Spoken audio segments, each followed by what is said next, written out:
they have coming, but it's a Kia version. And, badges are covered up, but otherwise it's clearly a Kia grill. It's, Korean guys driving it, with their test equipment and stuff. Yeah. And they didn't really seem to care, and they come back and ask Christy about it, and she says, "Oh yeah, we know all about that. That's no big deal. I don't need those pictures." So you're busy.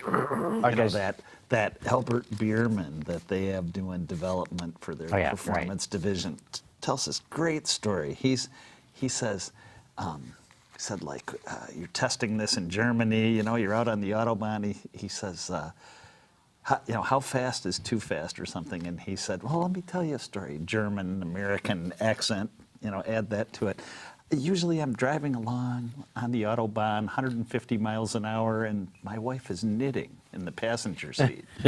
And so I step it up a little bit, and usually around 185, she sets down her needles and she says, Albert, do we really need to go this fast? It was like, magic stories, you can imagine. Yeah. Do we really need to go this fast? So, good fun. It is. Uh-oh, we're closing in.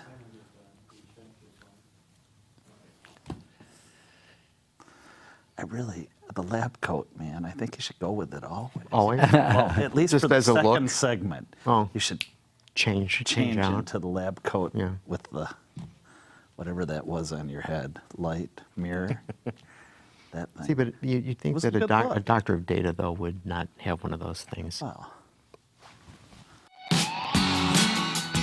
Watch Autoline After Hours live at Autoline.tv every Thursday at 3 p.m. Eastern Time. That's 12 p.m. Pacific. You can subscribe to this podcast for free by searching for Autoline in iTunes, Stitcher, or YouTube. Autoline After Hours is brought to you by Bridgestone Tires, your journey, our passion. Lear, a global leader in automotive seating and electrical systems. And by Borg Warner, propulsion solutions that support a clean, energy-efficient world. Mr. Gary Vasilash. How are you? Man, I am so glad we're here in the studio doing the show. So we missed last week, but I had the opportunity to do something last week that you would have really liked to do. Like what? I got to drive the 2019 Acura NSX, which has a top speed of 191 miles per hour, on the track at the Transportation Research Center as fast as I dared. And that was how fast? I couldn't even look. I had professional drivers sitting in the seat next to me going, go, go, go, go, stop! It was good, clean fun. Did you go, so those are high bank turns there? No, it was a flat road course. A road course? Oh, they've added that. I didn't know they had a road course there because that place is amazing. No, it is. But I mean, years ago, and I mean decades ago, when I was with Road and Track, we did high-speed testing there, and it's high-banked oval. You didn't get on that part of it? No, we were on a... Because you could have gone 191 there. Oh, I'm sure I could have, or maybe I could have thought about it a little bit. But the thing that could have said you did. I would have put my knitting down and... The thing that floored me is you can go through the turns hands off the wheel. It's perfectly banked. If you're on a high bank turn. Yeah, if you're on there. So anyway, I am jealous. I wish I had been there and doing that. That's cool. But we're here now, and we've got a great show. We're going to have a lot of fun. Because we got Bob Gritzinger from Ward's Intelligence with us. All right. Yeah. Glad to be here. Good to see you guys. Wish I was at the NSX drive. See? We sent Christy, I think she had a good time. Yeah, it's good fun. Okay, but we got to let everybody know our special guest for today's show is Tim Herrick, the chief engineer for GM's full-size trucks. And Tim, great to have you on the show. Thanks for inviting me. We got a ton of questions to ask you, but I should let the audience know too. If you all want to get in on the action, shoot us an email. Send it to viewermail@autoline.tv. And I'm not going to promise we get to all of them. Keep them short, brief, to the point, and you're more likely to have your question asked. Or you can give us a phone call. And the number there is 620-288-6546. And Well, we're going to start out with the questions first before the audience gets in on it. All right. Oh, and he brought a truck. And you brought a truck. Isn't it 2 beautiful? tons of truck sitting here too. This is a massive, massive program. Not just a truck, but the whole program. I want to say, I don't know if the numbers are still right, but it was something like if you just broke the GM truck program off of GM as its own standalone corporation, it'd be like in the Fortune 50 or something like that. Well, it's into the huge program. Well into the Fortune 50. Yeah, it's everything for us. So you want to lightweight, you want to bring new powertrains, you need to update interior, exterior sheet metal. So I want to know, first of all, what's it like for you as the chief engineer of this program to go into Mary Barra and the board and say, I need buku bucks to do this program? With a B, yeah. How many billions, right? Yeah. What's that like? Well, when you first get told, hey, this is the job we'd like you to do, you get really excited, you know. And I remember I called my dad and I said, Dad, I got the opportunity of a lifetime. I got really excited.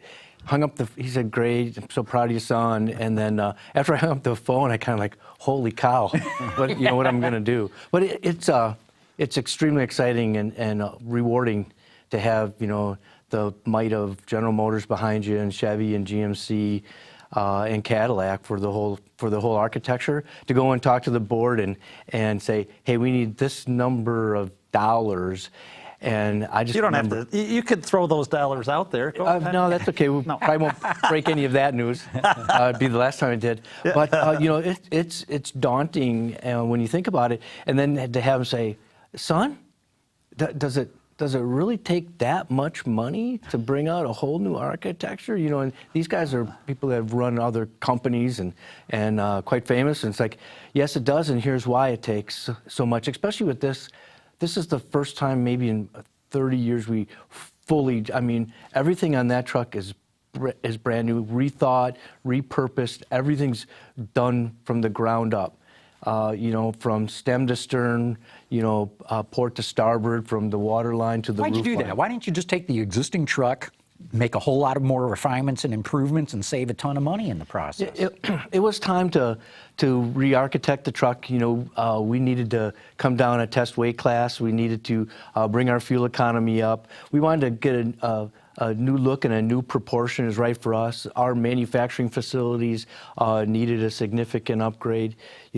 As all those things came together, it was just something that we really needed to do, and move the wheels, re-architect the truck to be bigger, bolder, also to have more differentiation than we ever have. So really, it'd been a number of years, and kind of funny. I'd worked on almost all of them. From when I worked at. I started in Janesville, worked on what we called the old RV, started in 83, and then worked on what we called the 400 in Fort Wayne, and then moved up to engineering after that, and then went down to Arlington when we converted that from a car plant to a truck plant. So then we came back up in the 2 generations previous to this. We call it the 900. Worked on that, was the chief engineer on that, and then worked on all of them. And so all that knowledge and all those years of experience with all those people have kind of coalesced at this spot. So in many ways, Tim, this is the franchise, as John alluded to. Yeah. I mean, this is a key vehicle. When you started, when you guys had nothing, right? Yeah. Perhaps a list of what were the elements that the new truck had to embody. What was at the top of that list from an engineering point of view? What did you guys want to achieve? Well, we knew that we wanted to re-architect the truck. We wanted to go with a new look. We wanted to go with new proportions. We wanted to see what that looked like. The wheelbase, increasing that 4 inches. The truck's 1.5 inches taller. Actually, the advanced design guys went out and they had a proportion model, and we drug it out maybe about a year ago, 8 months ago, put it on what we call the Ponderosa, and there's a story, I won't tell you about that, but we put it on the Ponderosa and looked at it, so did we stay true to that vision model? And so they had that model, so we went out and we, from an engineering standpoint, we like that, we love the way that looks, we're gonna go after that, and what do we have to do to make that so? Then here's the weight savings, here's the test weight class we're gonna put it in, here's the propulsion units we're going to put in, the transmissions. Here's all the technology that we're going to put on. Just start to, roll those out and talk to the engineers and give that information to the studio, let them design, and let us make sure that we can validate and put it on the road. But you still have to keep it conservative. I mean, we're talking truck buyers here. Yeah. Things don't change quickly. No. This is like almost the equivalent of Porsche for trucks. Sure. So were there things that you pushed too far on that you said, whoa, we need to dial that back, we're not going to do that? Nothing comes to mind. You go to the clinic and they're a fairly conservative, group, right? They're very particular about the trucks, and we had over 7,000 respondents that we went to clinic with and looked at it. I can't think of one thing where we're going to push really hard. We had to kind of back up here, but what we did do is that we have two very distinct brands, and with what we brought out, we have two totally different looks. Where before we would share maybe a little bit more, this time we went in, hey, we're going to go after these customers with this truck, and we're going to go after these customers, and through the depth and breadth of both of those, we'll be much more successful. So this is Chevy and GMC. Yeah, Chevy and GMC. And you can see the Chevy that we brought in here. It's a distinctive look. And you've seen our GMC, a lot of them on the road. That's a very distinctive look. You don't get the two confused anymore. Not at all. Not at all. And you can stare at them for a while and you'll figure out what we share in it, but not a lot. The stuff that the customer sees and touches is different. Door inners, stuff like that, right? Sure. So I'm going to quote you to you. Okay. When this truck was being launched, you said, quote, "Truck customers value capability and functionality above all else." Yes. Explain that to me. Well, they buy them because they love them and they're sexy and they're cool, right? And they're more in vogue than they've ever been. But they're still working with them. So the function is extremely important to them. They look at it, they don't have a box on it because it looks cool. They have a box on it because the customers do work with it, whether they're hauling stuff in the box, they're trailering with it. So functionality and its day-to-day use is extremely important. So what'd you do to that box? Well, the box, thanks for asking, Gary. It's the box is all we're new. gonna get into Pascals here or something, right? I hope the megapascals, Bob. Megapascals. know. Pascal crap. Yeah, not the We're little going for the big Pascals, stuff. but the megapascals. No, we re-architected the whole box, and that's the business end for the truck, right? They use that. What's really unique with this, and we took to clinic and the customers, one of the highest things that we clinicked was the architecture of this box. We made it darn near 7 inches wider, 6 3/4 inches wider, and we re-architected how that went together. From the sides to the depth of draw that we could put on the wheelhouse, we decoupled that so we could make it wider and push that inner within an inch of the outer. And then we have a separate piece for the wheelhouse. And then with the same roll formed, we increased the strength of the roll form. So yeah, you can throw a toolbox in that and do even better. And then and we did that, architected that so that we have 3 tie downs in each corner for 12, 9 more that you can put in. And the biggest thing, our tagline here, is that it has more volume for our short box than our competitor's standard box by volume. And the customers really love that. They really appreciate that. Tim, as you got a chance to do a completely clean sheet, I'm sure you've added a lot to this vehicle. Are there offsets that you can do with a clean sheet design to keep cost down, or does it just go up anyway? Yeah, kind of the previous conversation back to the board of directors, and I'll weave it in here, is that, son, why is it not all aluminum? Our number one competitor went with an all-aluminum truck, explained to me. And so with a clean sheet of paper, we were able to use a mixed material strategy that I know we've talked about a number of times, but 8 different steels just in the cab. The swing metal's aluminum. We have composite rear leaf springs, second stage helper springs. We know that there's more than one element in the periodic table, and we went out to use every one of them on the new truck. So with a clean sheet of paper, you're able to do that. Not only from just what materials you use, but then with new body shops and new bill of process, if you will, for us, is that how you chunk those materials up, say on the cab, There's a number of different stampings in it, but you're able to control the material, its grade, its thickness, you know, and take advantage of that all the way through to get you the 430 pounds out. So the offset being that we're not as aluminum intensive. You know, there's a lot of stuff in the media right now about how expensive that is. So we think we have a great cost advantage there, and then so we can re-architect it that way. And you know, our competitor that used all aluminum, they were always a test weight class above us. They've jumped down 2 with their 700 pounds. We're waiting to find that truck, but they're claim 700 pounds. When we came down 430, we're within pounds of what they were able to do, and at a significant advantage. So there's some offsets there. And then there's other offsets as you redesign that, hey, we're smarter now on certain things as you re-architect it. I think we can be lighter, less expensive. One of those things you can be really smart on. I mean, we should move into powertrain and not overlook significant changes there. It's a carryover 6.2 and 5.3, but I'm told not carryover. No. No. With this active fuel dynamic fuel management. Yeah, active fuel management was what we had in the previous generation. 8.4, and go back and forth. What we have here is dynamic fuel management. What that is that we have a valve at each cylinder in the lifter that we can energize or not energize. So we can actually turn that off, open it up, whatever we want to do for that cylinder. We can deactivate any number of cylinders, but what we have are 17 different fractions that we use, one being all 8, and then multiples of those fractions, 1/3, 2/5. You know, we do have a half. We use all these different fractions. Half. Wow. Yes. Well, which would be the 4. The 4. Okay. Right. But what's really what's really cool about this technology is that you don't think of it as 8.4, 8.4. You think of it as the 8 cylinders as long as the Earth is, right? And as you roll through them, the algorithm, which is an exclusive for us at Chevrolet and at GMC, that you just roll through those changes.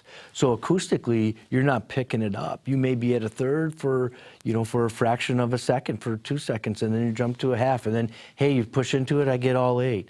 So it's there on demand, and it's there, it's not there when you don't need it to get the great fuel economy. Yeah, no, I can vouch for that because, we drove the truck, and I tried to trick it, get heavy onto the accelerator, back out, get back into it. I couldn't feel any change. It just seemed like a normal powertrain, but it was indicating it was on 2 cylinders and could jump to 8 like that, and then down to 6 or whatever. And so get you what kind of fuel economy gain in a percentage? Well, overall, 5%. 5%, not just for the dynamic fuel management, but overall, we kind of there's a lot of technology on it. We do break it down, but not quite that fine while we're being interviewed. Yeah. So another thing that you guys did with this truck is that, I mean, just sticking with the Chevy, that you have a number of different grades and and focusing on different customers who will be interested in buying these trucks. Yeah. Can you explain that to us a little bit. Yeah, customer choice has made us the most popular manufacturer overall. Our nearest competitor from Dearborn, with our 2 brands, we outsell them by about 100,000. More than 400,000 more than FCA. So with that, we're able to give them customer choice. And this vehicle, just in the Chevy, we have 8 different trim levels. We call it high value. So at the lower end, the one looking for real value, we have 3 trims in there. More focus on that lower end now, too. I mean, we have this high end, high country here, but that's a small percentage. And growing, but yes. So we're looking at that lower end now more carefully, right? Yeah, because the depth and breadth of that, we have a truck. We say we have a truck for every customer. So on the low end, the high value, we were able to put some trims down there and then make them really cool. Those are the ones you see with the Chevrolet embossed on the front. You can get a trail boss. Chevrolet in letters, not the badge. No bow tie. No bow tie, and Chevrolet. Yes, thank you. Chevrolet spelled out on the front and back, and then you can can get a custom trail boss. You know, it doesn't have all the same lighting technology, but it's a great looking truck. You can kind of have the blacked out kind of version of it. You can have a lifted version. So we have those 3 models down there. Then in the middle, you know, at the LT, which is kind of the heart of this market, we have the high volume models. We have that in a new RST model that we put in there. That's going to go right after the core, and you can option those up, get them up to really nice trucks. And then we go to the high feature, which would be the LTZ and the high country as you see here, and you can take that right up to the top. So that depth and breadth is something we consciously went in at the beginning to have those trim levels. Now, I got to believe your designers love that breadth of different models. Yeah. I got to believe the engineers love it. I got to believe your dealers love it. Yes. And I got to believe the manufacturing people go, oh no, Yeah. customer choice. The complexity is through the roof. Yeah. I got to believe in wheels and tires alone. The complexity is enormous. How do you decide, hey guys, we're going too far here, or no, we got to push and do even more? No, that's a great question, because we heard a lot of it.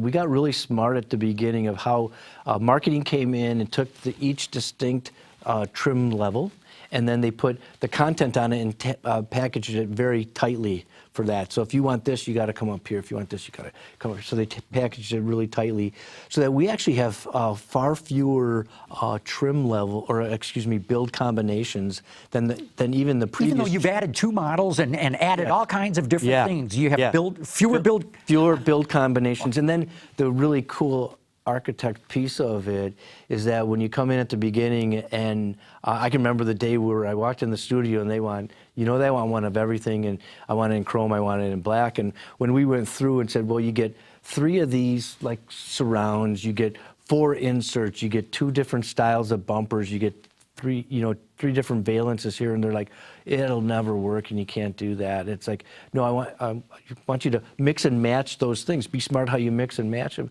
And you come back a month later and look at all the models, and they're like, oh, look at how smart I am, and I'm so proud of it. And it's like they got really creative in how they mix and match. And you know, someday when we're out looking at all 8 models, and I think you guys got a chance to see them when you were out in Wyoming, is that, you know, start to stare at them, you can see similarities, but they all look totally different, and we're able to keep those combinations down by that, and the design team hit it out of the park with that.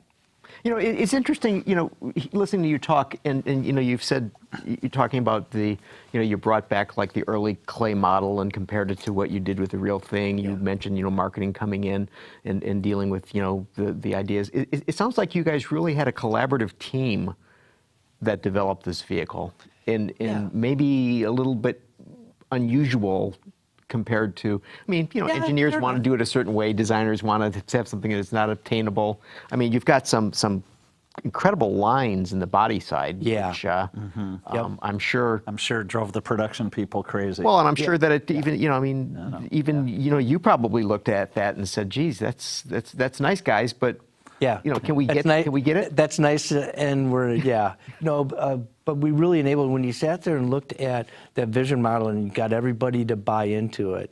And you know, it is a daunting task, because at any one time we could have 10,000 people working on the truck, and to keep all the puppies somewhat in the box, right, and keep them going one direction. We would keep coming back to what the model looked like and what we wanted to do and how we were going to do it, and enable that. Because some of the things, like architecting it, you know, even though it's an inch longer, it turns into 4 inches, you know, one in the box. The box is about an inch longer inside. And inside you get 3 more inches of legroom. And then just start to drive those decisions and drive that architecture. You know, we fought over every millimeter of it, but let everybody express what they wanted to have, but then continue to bring them back as here's where we're driving to. Look, we got to take a quick commercial break right now.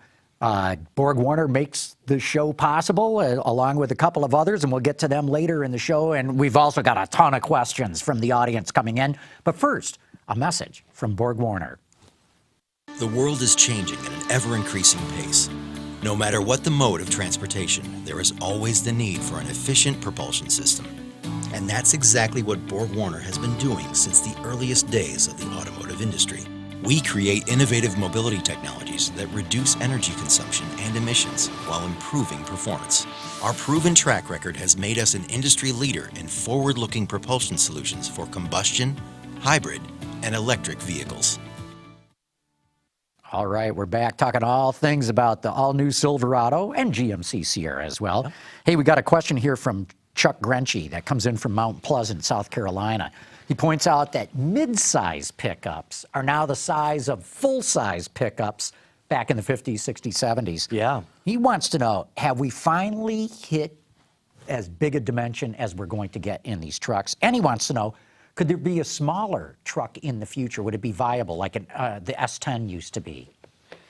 Yeah, the truck, it feels to me about as big as we're going to have to get it. We have a lot of space in this country to park things and get it around.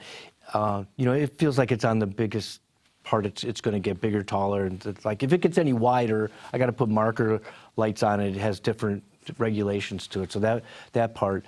Funny he mentions that because like our current Colorado, the generation. A couple generations before the outgoing truck of this, that truck was about the same size when you look at the proportions of them. So yeah, that's a good observation. We've made that too. It feels like we're on the biggest size of that, as well as for what people want to pay for these things. I don't know if there's much more technology or material you could put on to bring the weight down and you make it even more fresh. It feels like we're kind of up. Leveling out there. Mm-hmm.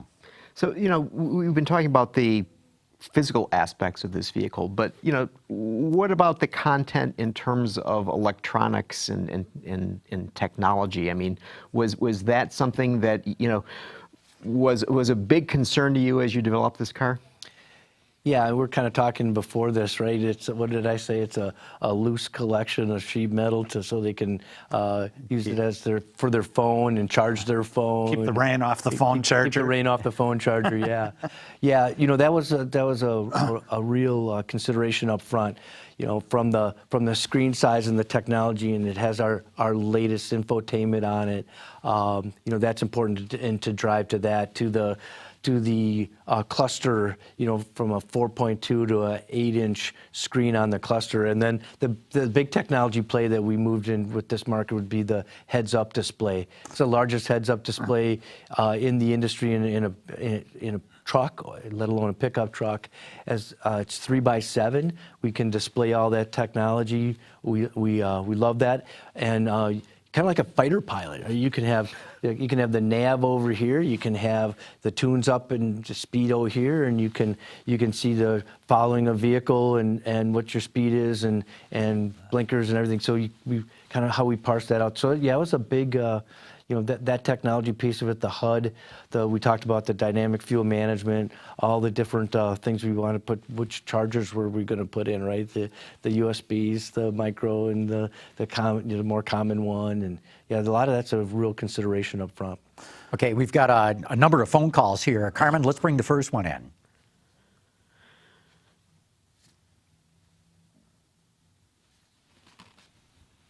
Hello, gentlemen. I have a question for Tim Herrick. Tim, I have a business with several Chevrolet trucks. My company uses one-ton Silverado cab and chassis trucks with bodies on them. I've talked to several GM dealers, and they cannot find or order me a new 3500 cab and chassis. The dealers cannot tell me when I could get a new 3500 cab and chassis. They tell me they don't even know when they would see a one-ton truck. Do you know when the new regular cab 3500 will be available for customers to purchase? Thank you for your time. Yep, and I assume he's meaning the next generation of this vehicle. So I'll go with that. No other manufacturer company will make more truck news in 2019 than us.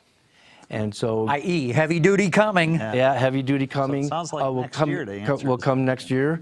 The regular cab would be the third in the cadence of that. So later in the year.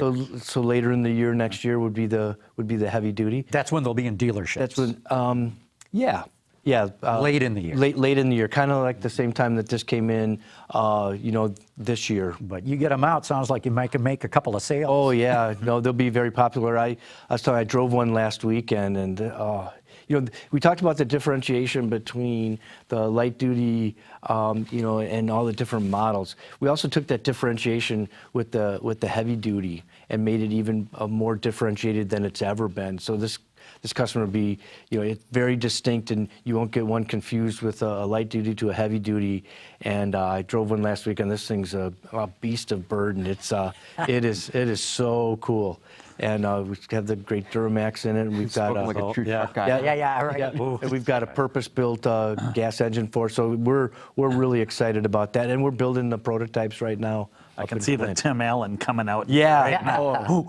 like, hey, what building would you like me to pull down? Yeah. So specifically a little later next year. Yeah. Here's an interesting question. Mike from San Francisco. He says he lives to dream.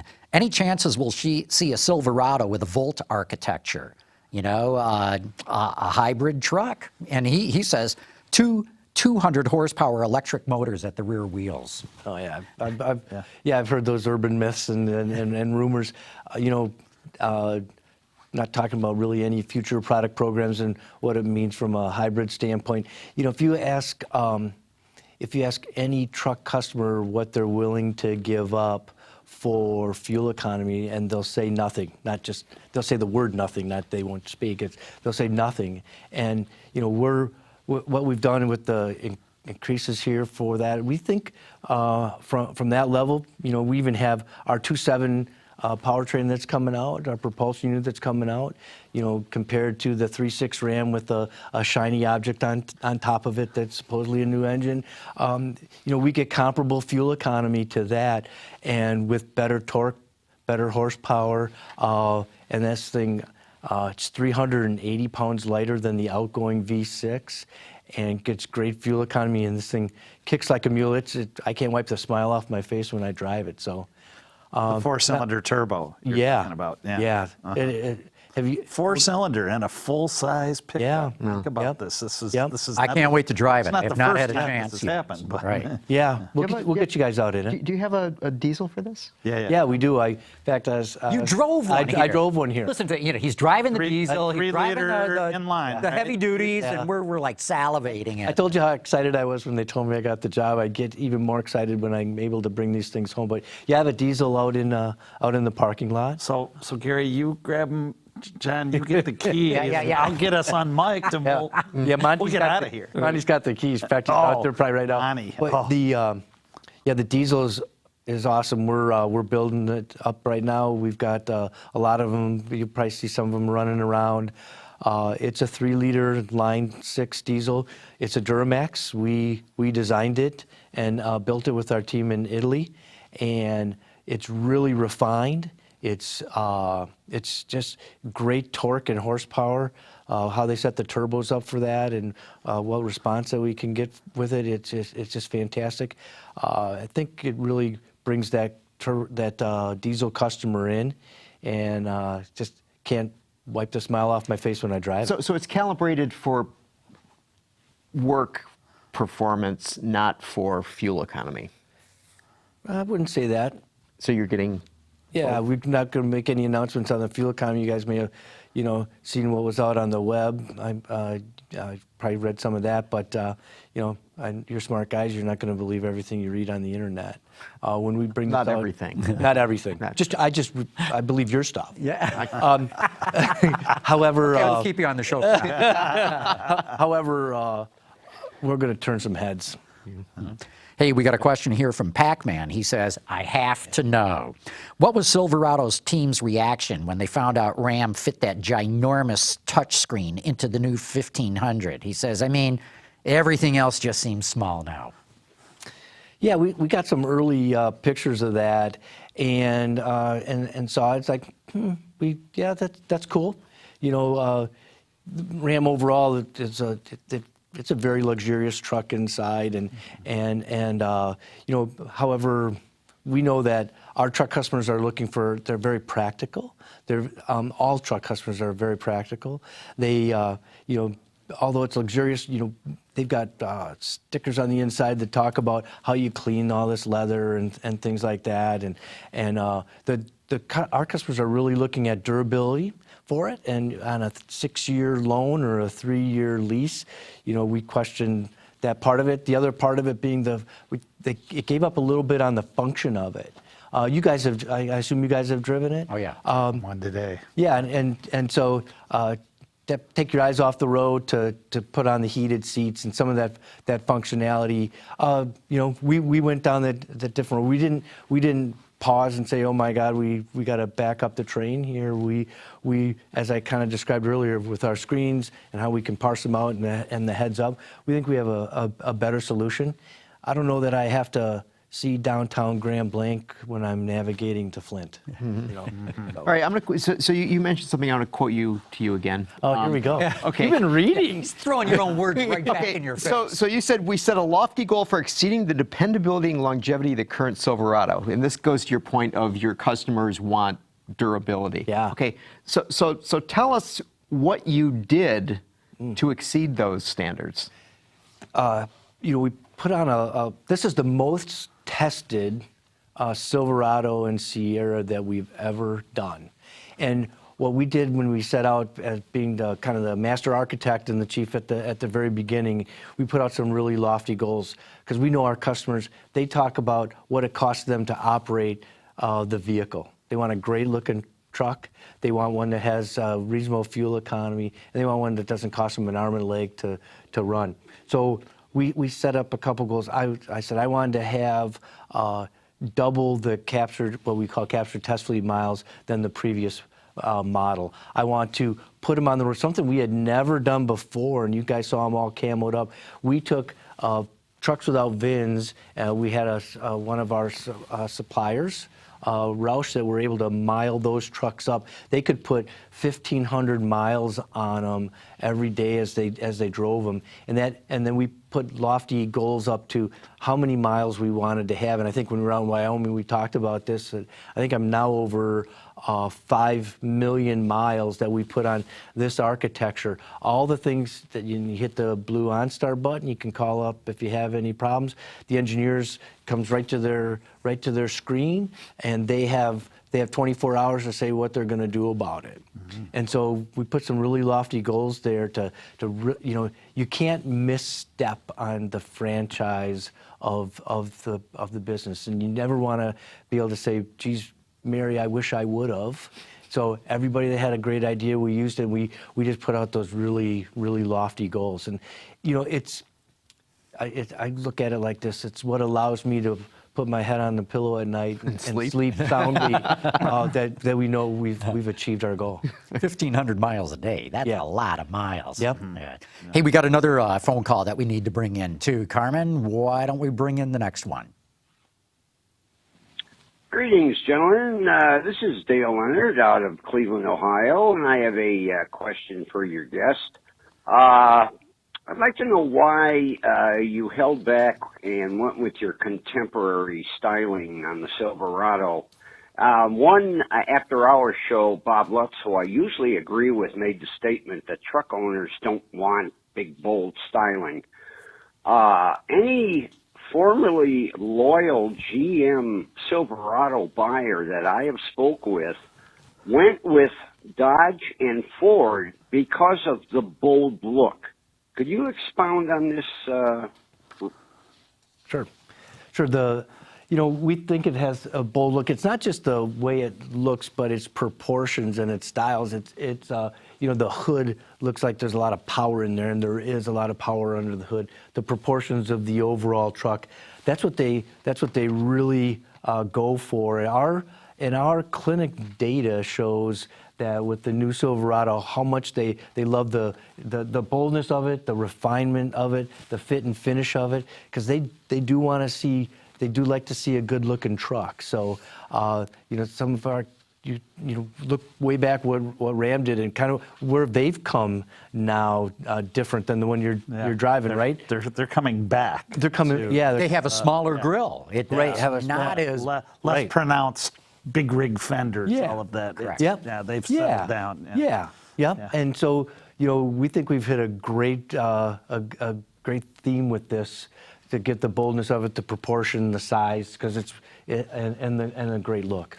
Something you didn't change, unless you've got a quick question coming No, in, go ahead. is something you didn't change is the shifter. Everybody else has gone to push buttons and knobs and all these things, and you kept the column shifter.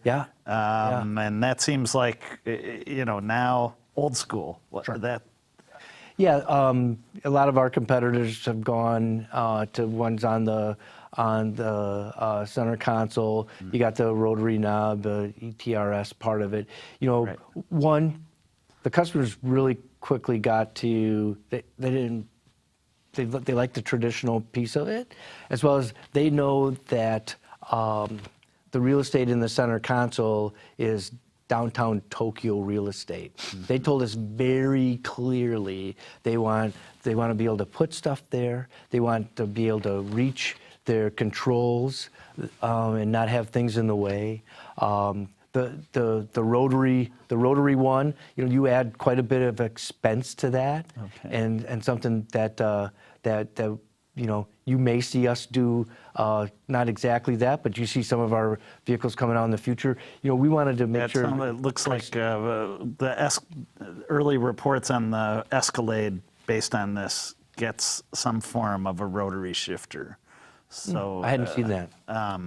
So I would assume that would be something you're working on for the Suburban and to follow up. Yeah, where would you put it? That architecturally, we're just getting started. You're seeing the tip of the iceberg here, if you will. The truck franchise is so huge that some say that life is a marathon, not a sprint. Well, I'm here to tell you, when you launch one of the franchises of the company, it's more like an Ironman race. And I mean that by just a few of us that have done a few Ironman races and know what that means. And you've got to put in the training. You got to know the whole architecture, what it means, and put in the training to have that, as well as then I've rarely seen anybody come out of the water first and win an Ironman race. Right? When you sit back and look at our whole architecture, and you're kind of alluding to, you'll look back and see some evolution. This is super smart of how these guys did it. They put the right technology in the right spot for the right customer. And when you stand back, we're really proud of where we're going and what we've done and where we're going. And I reckon that you'll be real proud of how smart we were and what we did with it, and how we used the whole architecture to our advantage. Okay, we got time for two quick questions here from the audience, and then we're going to have to wrap this up. DMAC wants to know, do you got adaptive cruise control on this? We do not. Not in the first year. Okay. There you go, first year. And then we got one more phone call. Let's bring that in, Carmen. This is Clem Zarowski from Delmont, Pennsylvania. My question for the gentleman there about the Chevrolet trucks is, why is not the 6.2 engine available across all lines? I'm sure there's plenty of people out there would pay a premium to get that engine in a standard regular cab, short bed truck. Thank you. You bet. That's a great question, and again, we have 6 different powertrains that we've rolled out, and we've talked about all of them. Where they mix and match. We're eating an elephant here, and we're going to eat it one bite at a time. But there's future plans to be able to give that choice to what the customer wants. There you go. So stay tuned, Clem. Sounds like you just nailed it with that question there. Yeah, we get a lot of those questions. I was prepared. Yeah. Tim Herrick, we're going to have to wrap this up right now, but you're part of this show. Thanks so much for coming on. Thanks for having me. It's really awesome that we're able to put a truck in the studio, and it really helps. Good. You get any bigger, you're going to need a bigger studio. Yeah, you're going to need a bigger boat. Real good. All right, good. We're going to take another quick break right now because we got to show the support that Bridgestone and Lear have for this show. Lear Connexus offers a parental controls application with geofencing that sends notifications regarding driving behavior and location, including curfew alerts, acceleration alerts, and speed alerts. all delivered to a smartphone application that includes vehicle location, driver notifications, and a report card of driving history, including notifications when predefined geographic boundaries are crossed. For more information, visit Lear.com. All right, we're talking all things automotive here on Autoline After Hours, but it's time for Dr. Data. Okay, so other people don't know this, but right now it is raining like mad outside. Okay, I mean, the rain's really coming down, and you know, there's been a lot of inclement weather, and a lot of hurricanes have been hitting the country. So, you know, one of the consequences of that is that there tend to be a lot of vehicles that get flooded, right? Oh. So, Katie, could you please bring up the first slide here about what we're talking about? So, I want you guys to tell me the number of flooded cars that are on U.S. roads in 2018. These are cars that, you know, people probably didn't know that they were buying that were flooded. They got wet and flooded out. Flooded out, not good. Should have been salvage vehicles, or maybe have salvage titles in another state. Just something like just bad news. Okay, they're so on the road though, driving around. Yes, so it's either 218,885, 330,210, or 478,611 trucks. Okay, this is just the year of 2018. Just 2018. The year's not even over yet.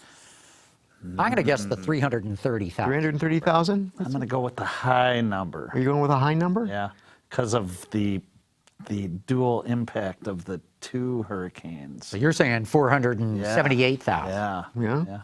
Yeah. Two hurricanes. You know, I heard on the way over that the Hurricane Michael, which hit the southeast part, knocked out 50% of the pecan crop. So Yeah, like, yeah. oh, There is if you like too. pecans, Interesting. you better get your pecans. Yeah, you're so not worried about the price your goes. vehicle. so actually, one of you is right, and it's not you. So Katie, bring it up. So, okay, but now What we're do I gonna, get? now we're gonna Pecans? now we're gonna take this in a slightly different direction here. So It's a lot of Katie, bring up the next one. So the cities with the most flooded cars. Okay, so you know, we're talking about the storms and the hurricanes and whatnot, and superstorms. So Tampa, Houston, Miami, or Chicago, which had the most flooded cars? I won't make you rank them. Just guess the one that has the most flooded cars. Well, the one that makes the least sense Yeah. is my choice. Yeah, Chicago. same here. Yeah, I'd go Chicago. Just because you thought that I would just throw something in that was completely... No, because... So you thought I'd throw in something completely crazy? The hurricanes had nothing to do with Tampa, Houston, or Miami. Chicago. So this is the most flooded cars, Chicago. Yes. Yes. On the road right now. On the road right now. Yes, This that's goes what I'm back to saying. that Yep. previous Yeah, 478,000 number. because- Yeah. Boy, you're going to rationalize yourself right out of this one. So Sorry. you're John's both wrong. with me on Katie, this, though. bring up the answer, please. Houston. Houston. We have a problem. Wow. So they shipped them all there. See, I mean, see, the thing that really surprised me is I thought the answer would be Tampa or Miami. Yeah. Right? That makes the most sense. That makes the most sense. Right. See, but you guys were wrong. So but now, okay. so they got rid of all of their flooded cars from a year ago, right? And then So there's now a they whole new fleet brought coming in in. a whole new fleet from elsewhere. Is that what you're saying? I'm just There's saying that flooded I'm cars. just saying that Carfax found that there's a whole lot of flooded cars out there. Don't buy flooded cars. It's There probably is a website where you can go and check the VIN. Right. To see if it's been flooded.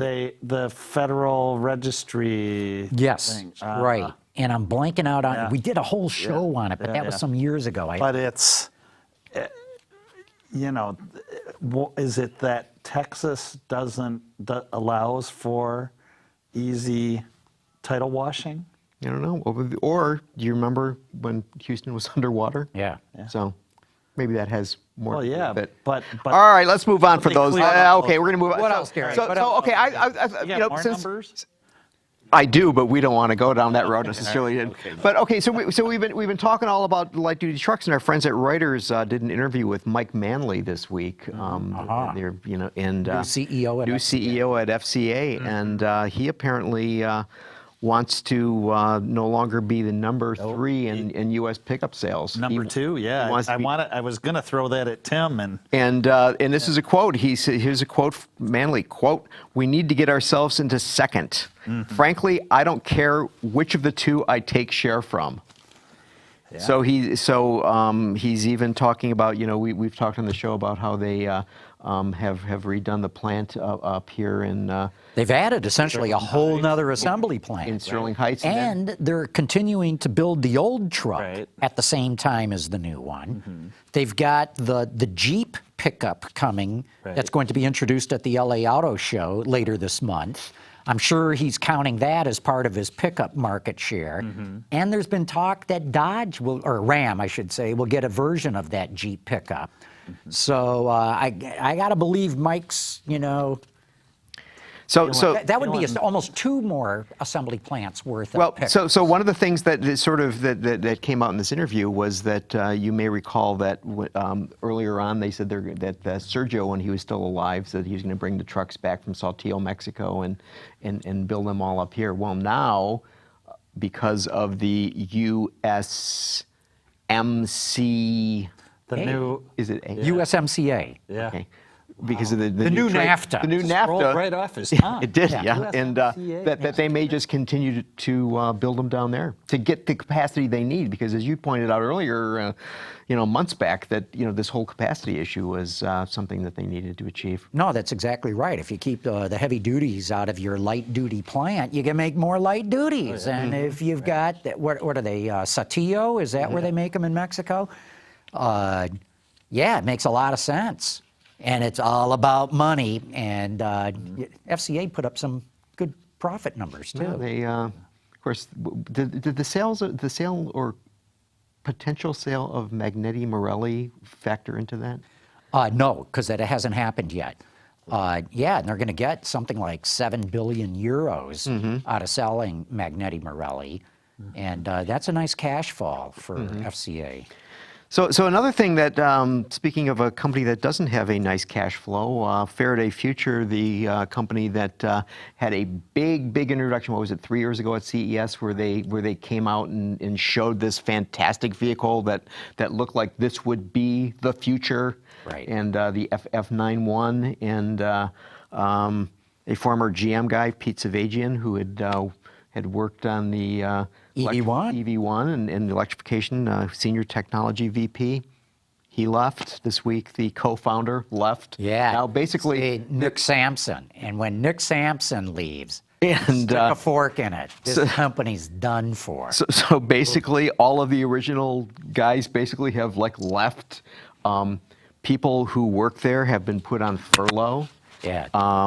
Look, the only thing that's going to save them is if some other billionaire steps up and says, here's all the money that you need. Because they had this Chinese billionaire that had got them off the ground. And they did a fantastic job with the car. I mean, there's no problems with the car. It is fantastic. They just don't have any money. So here's the thing that I want to ask you Saudis. guys.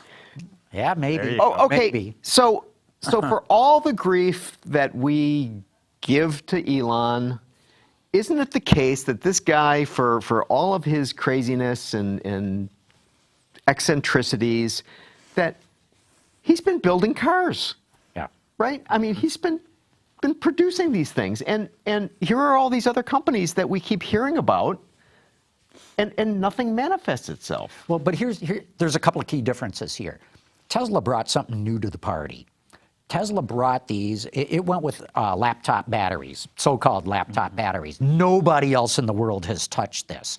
And they came up with a really innovative way of managing that battery pack. Plus, as Sandy Monroe taught us, Tesla has done brilliant things when it comes to the electronics in their car. Aviation, electronics. But what I'm getting at is they have done stuff nobody else in the auto industry has done. All Faraday is doing is coming to the market and say, hey, we got electrics too.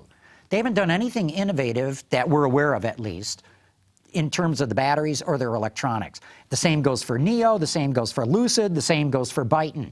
All they're doing is buying stuff from suppliers that anybody can go out and buy from suppliers. And if you're going to go up against the General Motors, the Toyotas, the Mercedes of the world, just buying stuff that anybody can buy, you don't stand a chance. You got to bring something new to the party. But you could even make the argument, though, that even those guys are not doing as well as Tesla's doing in terms of Tesla owns the electric vehicle market, right? But we ran a thing in Autoline Daily this week. There was this German media outlet that did a long-range test drive. I say long-range. It was done within a day of a Tesla Model X with, I think it was a 90-kilowatt battery pack, and a brand-new Jaguar I-Pace. The Tesla is bigger and heavier, and it's been out for a number of years already. It went farther on a charge than the Jaguar did, i.e. it used electricity more efficiently, even though it's bigger and heavier, and it charged faster. So here's this Tesla Silicon Valley startup that's had this model out for a number of years, and the latest, most brilliant thing that Jaguar can put out there is not as efficient. And that's what I mean about bringing something new to the party that Tesla has done and the other startups have not. And you're right, Gary, Tesla is way out in front in some respects, in certain areas of technology, than the rest of the industry. That's what it takes to win in the automotive game. You can bring stuff new in styling, but that goes out of style fairly quick. You can bring new technology, or if you look at like what Toyota did with the Toyota production system, you can come with a totally new manufacturing process that wipes everybody out from a cost standpoint. So unless you're bringing something new to the party, you don't stand a chance against the entrenched manufacturers.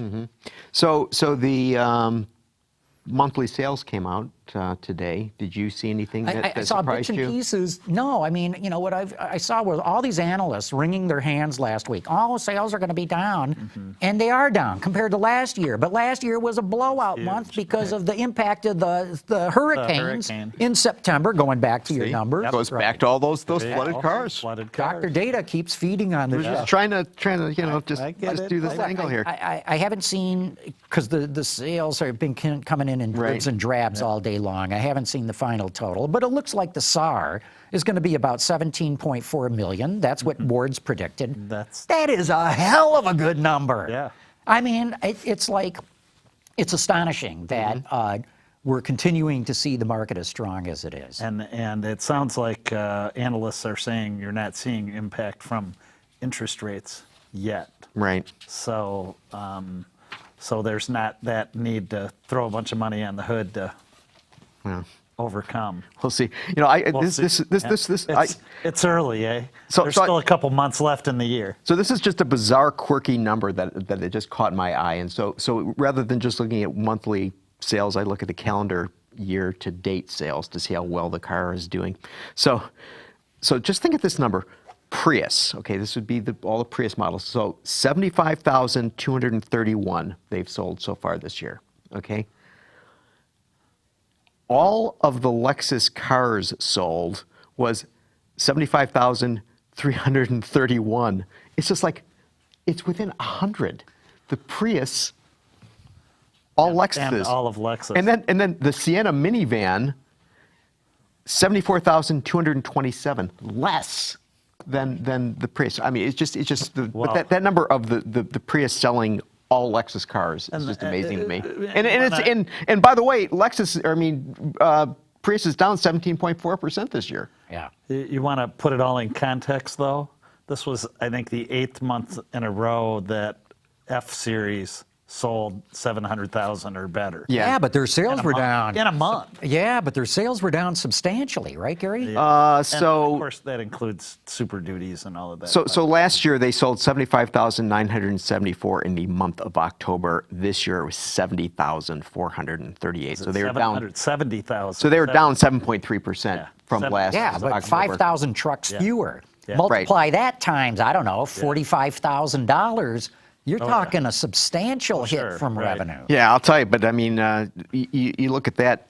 The red ink at Lincoln is just phenomenal. The only vehicle that doesn't have a minus sign is the Lincoln Navigator. Right. Which they did less than 8,000, right? But they sold a ton of them apparently. The entire brand. California.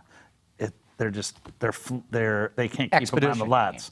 The Navigator. Oh, Navigator. Yeah. 12 days on the lot. Yeah. That's what I meant. Navigator, not They were under 8,000 Lincoln units brand, for the month. 7,574. And those are like minting money, you know. The 30 Navigator? grand, yeah. Yeah, but they didn't sell that many. Right. What'd they sell? Right. Not even 3,000, right? Navigators? Yeah. 1,115. So yeah, they're making a lot of money on each one, but they're not selling a whole lot of them. You know, compare that. I was going to say compare it to Escalade, but General Motors doesn't put out. Yeah, we as much can't money. find that. So sorry about We'll have that. to wait until the end of the quarter or Right. something. Right. All right, yeah. so in better news, in racing, and you're a big Yeah. Formula One fan, I know Yeah. that you were obsessed by that, and Right. your wife probably wants to throw you out of the house. Oh yeah, she doesn't watch. And so Lewis Hamilton won his 5th Formula One championship. What do you make of that? Look, it's an extraordinary achievement. Put them in league with what? Fangio Juan Manuel Fangio. Well, yes and no. and one. I thought there was one. Well, Michael Schumacher, yeah, Schumacher. has won Yes, 7. And I thought championships. Senna is not in that list. Well, you know, Senna got killed. Right. He Well, probably I would have know, won another but- championship right. or two. Yeah. But here's my take on, you know, how do you compare the greatest? I got to say, I'm biased in this. The first interview I ever did was with Juan Manuel Fangio. I didn't even have a job. I was just out of college. And me and a really good buddy of mine decided we were going to rebuild a 1965 Chevrolet panel truck and drive it from Detroit all the way to the tip of South America. And long story short, when I got to Argentina, I thought, wow, I should do an interview with Juan Manuel Fangio. And I knew at the time that he was the president of Mercedes-Benz Argentina. So I got out the phone book, remember those? And looked up Mercedes-Benz Argentina and rang them up and said, could you connect me with Mr. Fangio? And it's like, well, why? Who are you? And it's like, oh, I'm John McElroy, and I'm here from the United States, and I would like to do an interview with him. And lo and behold, I got through and went to his office. Wow. This was all in Spanish. I speak reasonably good Spanish. Okay. And he was very gracious. And he spent an hour to an hour and a half and just regaled me with his life story. And I'm scribbling notes like furious on this. And my buddy who traveled with me took all these kinds of pictures and everything like that. So anyway, I'm biased. Fangio is a god to me. But here's my comparison. They both had, and we got a great shot up on the screen of him driving a Mercedes-Benz. Right. Yeah. And Fangio did not win his first championship until he was 40 years old. Ooh. Went on to win 4 more after that, 5. He won his last one when he was 46 years old. These days in Formula One, you're long gone from the sport by the time you turn 40. Well, and look at that car. Oh, yeah. Yeah. I mean, you had to drive those suckers. Just the rubber alone. But look, the modern day all that driver, contact patch is one tire. That's now. right. But I don't say that, oh, it was tougher then than it was now. But when I look at the stats, Fangio was on the pole in 55% of the Grand Prix he participated in. Yeah. Lewis, who's one of the best right now of all times, is at about 33%. Fangio won 46% of the races that he entered. I mean, he won every other race just about. Yeah. Lewis is way below that. I think he's, again, around 33%. So now, in Fangio's day, they only had 8 Grand Prix a year. You know, today they have, what is it, 20, 21? Yeah. The modern day Grand Prix driver wins far more races than Fangio ever did. But he won 5 championships with 4 different teams. In the modern era like we have today, Mercedes becomes dominant and wins everything for years. You know, before that, it was, you know, Ferrari with Schumacher was dominant. There was one year, I think, was it McLaren? I think it was, won every single race in the season. So you get this dominance that we didn't see in Fangio's day. And it's technology, you know, it's not just, it's drivers to some extent, but sometimes they've figured out something in the rules that allows them to get that extra little bit, dominant. And then they become dominant for a season, and then it's either ruled out. No, they become dominant for a year. Right. Until they change the rules. Until they change the rules, or everybody catches up. So here's a rather fascinating thing about Lewis Hamilton. He won his first championship in 2008. He didn't win his second championship until 2014. 6 year between the first. 6 year gap. So Fangio, first one was in 1951. The second one was in 1954. Much more concentrated. So, you know, for Hamilton. But he was an older guy. He had to. I mean, he's got to snap. Well, he didn't have a career as long as Hamilton's had. But you got to give it up for these guys. I mean, to do that. I mean, look, for Mercedes to do what it's been doing for the last few years, for Hamilton to achieve this, and look, you know, he's got a teammate, Valtteri Bottas, who is a really good driver. You know, they had what's his name? That he was fighting with all the time. Yeah. Who also got a championship. But Lewis has been. Oh, Vettel. No, not Vettel. Button. Not Jeremy Button. He never won anything. God, I can see. No, he's the son of another. Yeah. Who won? I can see his face. Why can't I think of his name? No, not Raikkonen. I know who you're talking about. Oh, okay. All right. This is embarrassing. Yeah. This is what happens. Yeah. When your brain goes. When you get all excited. Yeah. Right. But anyway, the point is that, you know, drivers still count for a lot. You know, Hamilton's better than his teammate. You know, Vettel is better than his teammate. You know, you just go through the field and you give these drivers two equal cars, one always comes out better than the other. So do you think if we took Nico Rosberg. There we Thank go. you for that, Sean. Yes, Rosberg. Right. Yeah. Jeez. Good. Yeah. And he's a commentator on the Sky coverage of F1. I see him every weekend, but I just blanked out on his name. So what? Time to wrap up, or you got another topic? We could. Well, we could go on forever. Yes. Right. Yeah. Let's wrap it F1. up. Great stuff. Yeah. So we go out on a high note here. See, Yeah. There we go. Lewis Hamilton. Yeah. Good for him. No floods. No floods. Yeah. Bob Gritzinger, thanks so much for coming on the show, man. Great to be Always here. good to have you here. Always love it. And be careful with that ram out there. It's slippery. That's right. Yeah. Number 2. Could be number 2 before we know it. Well, good. Gary, great to see you again. Okay. Of course, want to thank all of you for having tuned in. Autoline After Hours is brought to you by Bridgestone Tires, your journey, our passion. Lear, a global leader in automotive seating and electrical systems. And by Borg Warner, propulsion solutions that support a clean, energy-efficient world. Visit our website, Autoline.tv, where you can watch us live Thursday afternoons. Get your daily fix with Autoline Daily and in-depth analysis and interviews with Autoline This Week. There's all that and much more at Autoline.tv.